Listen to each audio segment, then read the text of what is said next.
Nageenyi faraarri Waaqayyoo bakka haala jirtan hundumaatti isiniif haa baay'atu. Akkam jirtu hordoftoota koo harka fuune baga nagaa taatani. Akkam isin jirtu jireenyi badhaadha. Ani nagaadha Waaqayyoof galanni haa ta'uun isiniin jedha. Har'a immoo nyaata ajaa'ibaa qabadheen isiniif dhiyaadhee jira. Mana kana akkuma dhuftaniin laayik, sheer, koppiliinki gochuun na gargaaraa isiniin jedha. Chikin magaluupi qabadhee dhiyaadheen jira. Warri kunii timaantimii, dinnicha, binjaan, filfil, shunkurtii jala jiranillee jechuudha. Jazarii faa jechuudha. Akka kanattiin qabadhee dhiyaadhee jira. Indaanqositti miiccadhee qulqulleessee kaayeen jira jechuudha.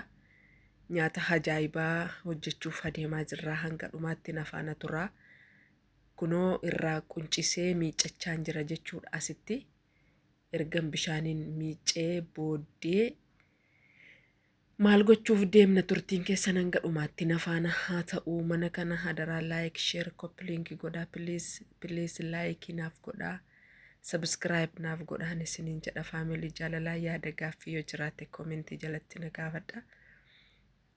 Kunoo akka kanattiin murmurannee keenya jirra jechuudha.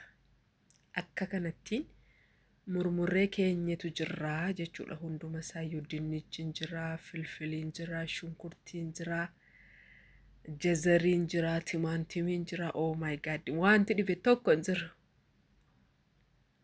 Dadhabeen jira maqaasitti abiddarra hin beektu kaa yeroo zayitii abiddarra dhaabbatanii. Ammanni nama dadhabsoo hin beektu kunoo asitti kunoo zayitiitti naqachaan jira jechuudha. Akka kanattiin abiddatti qabsisee hanga zayitiin danfutti eegaan jira jechuudha. Hanga zayitiin danfutti eegaan jira.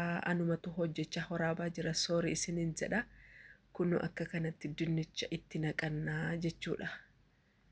Akkasitti dinnicha itti naqnee xabbasna jechuudha. Ammachi keessatti walitti qaqqabneetu yeroo bishaatu tokko tokkoon akka walittiin hin qabannetti gargar adda babbaasna jechuudha. Walitti qabatteennaan badaa nama rakkisti. Erga xumurreen booddee shunkurtii keenya itti naqannaa jechuudha. Soorii asitti gidduutti jechuudha. Tuni dinnicha baafadheetuun jiru waraabuuf naaf hin mijanne hin beektu kaa jiru mana namaati yootuun dinnicha itti naqee jiru gidduutti jarri natti dhufan yeroo sana gaa kaameraan waraabuun bilbilatti ol fuudhuun naa mijachuu hin dandeenye. Erga isaan deemanii shunkurtiitti waraabuu jalqabee kanumaa sila kanatti murmurtee baay'eedha naan jechuun keessan afaan qabu kanaaf fedheeti ka. Asitti immoo kunoochitti shunkurtii xabbasaa kunooti gaa hojjettuun mana madaamii kun sarraatanyaan kun hojiin ishee distii gidduu dhaabachuudha. Asitti immoo hindaanqoo sila miiccanni xabbafannaa jechuudha. Walumaa galatti asitti hindaanqoo sila af miiccannee qulqulleeffanne jechuudha. Zayitii xiqqoo ishee xiphitti goonee akka kanattiin timaantimii irratti naqnee tuti. Asiin immoo shunkurtii koo hirraanne jechuudha. Hakmaraan jira margitanii laakun warra kanaadha warran isiniin jedhe akkatti yeroon xabbasee waraabuu dhabe isiniin jedhe.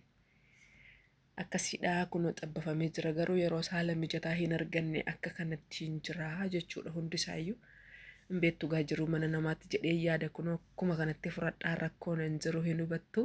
Waawoo baay'ee bareeda dhugaa dubbachuudhaaf. Kunoo asitti kollaachaa jirra jechuudha. Hindaanqoo silaadha.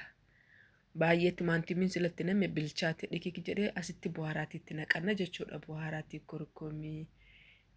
Bakka hin beektu miti waan mana hunduma isaanii keessa jiru kana jechuudha. Bu'aaraatii walumaa galatti hunduma isaa mata irratti fuffudhannee itti naqannee qullubbii adiillee akka kanatti itti naqachaa jirra jechuudha. Akkasii harka tokko waan hin hojjedhuuf soorii dhiifamaa wajjin isiniin jedha. Kunoo akkasitti waliin makannee erga bishaateen booddee maal gochuuf deemna laata hanga dhumaatti na faana tura. Gidduutti mana kanaaf haaraa warri taatan laayikii godhaa, sheer, koppiliinki godhaa, diiwutti godhaa na jajjabeessa. Asitti immoo ruuzii miiccannaa jechuudha. Asitti dhufnee ruuzii miiccannaa jechuudha. Ruuzii kana miiccannee raannetu maal gochuuf deemna na faana tura. iddoo daawwachaa jirtaniin koomentii keessanaaf barreessaan isiniin jedha faamilii. Kunoo akkasittiin erga miicannee raannee bishaan itti naqataa jirra jechuudha distiitti ruuzii affeeluudhaaf. Akkasii keessa inni jiru maalidha jechuun keessa afaan qabu qahaaraadha, filfila aswatiidha, za'itiidha jechuudha. Heel kan jedhamu jechuudha. Heeliinis keessa jira jechuudha. Heeliin kun biyya keenyatti maal jedhama? Habbahanii akkasi. Kunoo ruuzii itti naqachaa jirra jechuudha akka kanattiin. Waaw danfaa jira bakka kunoo maqaa ta'uma jala ga'e jechuudha. Akkasii akka kanatti gaafa inni danfu jechuudha baay'ee bishaatee isa keessa turu osoo hin taane giddu gidduumatti wayi nan dadhabechaa jirti eebboon wayi soorii abshir qaalii koo.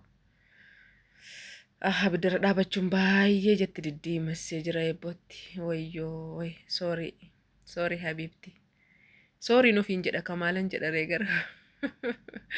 Kunoo akka kanattiin jechuudha kana jala afne akka distiitti hin qabanneef jechuudha laa kun isinii galee gaafa kana jala aftanii akka kanaan keessan hin gubatullee ittiin qabatullee akka kanattiin jala afee abidda xiqqeeffadhee qahaaraa shunkurtiin sila xabbase dinnicha filfili hundumti isaayyuu jala jira jechuudha kunoola jazarii eddasii ruuzii gimmaasha jalatti nanna. Ruuzii gimmaasha isaa jalatti nannaa jechuudha. Warri beektan beektu warra hin beekneef dhiifama akkasin isiniin jedha baay'ee beekeef miti waaman irraa beekurraan isinitti himaa jira sooriin of kalchaan isiniin jedha faamilii. Akkasitti erga wal qixxeeffanneen booddee hirra isaa irrattis kunoo dhufnee shunkurtii keenya itti firfirsina akkasittiin jechuudha jazariis babinjaanis akkasitti waan sila xabbafamaa ole hunduma isaa itti naqnaa irratti firfirfannaa jechuudha sooriin of galchaa.